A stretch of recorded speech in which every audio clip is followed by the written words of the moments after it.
Christ, by His death and resurrection, has defeated death and won eternal life for all of us who are willing to receive it from Him, thus making us co-heirs with Him of eternal life.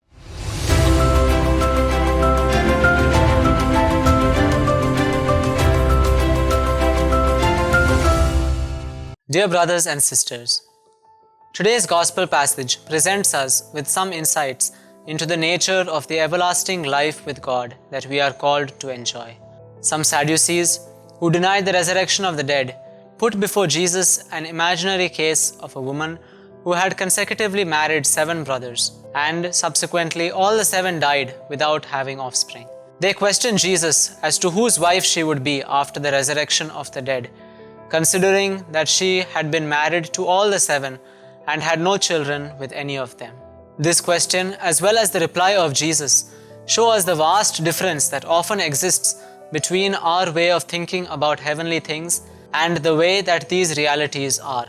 Thus, Jesus quickly dismisses the peripherals of their question and moves on to speak about the resurrection itself. He clarifies that eternal life is not like our earthly life here, comprising of things such as marriage and family relations. Rather, it is a life that revolves around the contemplation and worship of God, much like that of the angels.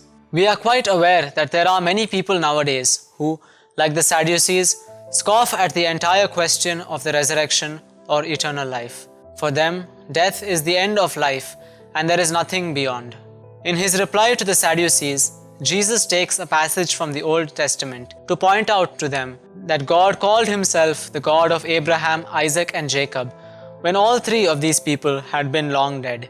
He uses this as a proof for the resurrection to show that those who die have not really ceased to exist but have moved on to a new phase of life. For those who have lived in accordance with God's commands, this new phase of life is a more abundant life and a life of fulfillment with God for all eternity. This is because Christ, by His death and resurrection, has defeated death and won eternal life for all of us who are willing to receive it from Him, thus making us co-heirs with Him of eternal life.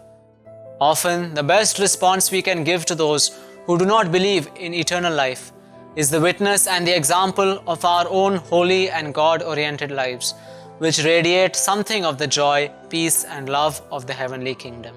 Jesus tells us in the Gospel of St. John chapter 14 verse 2-3, "In my Father's house are many rooms. If it were not so, would I have told you that I go to prepare a place for you?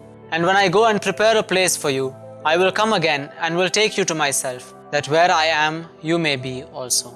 Dear brothers and sisters, our Catholic faith invites us to hope in the resurrection of the dead, reminding us that if we live a holy life, we will share in God's life for all eternity. We are also given the consolation and hope that our departed loved ones are in the hands of God, who is indeed a merciful judge. We are also exhorted to pray for the dead, so that the souls which are being purified in purgatory will speedily attain the beatific vision of God, to the fullness of life with God for all eternity.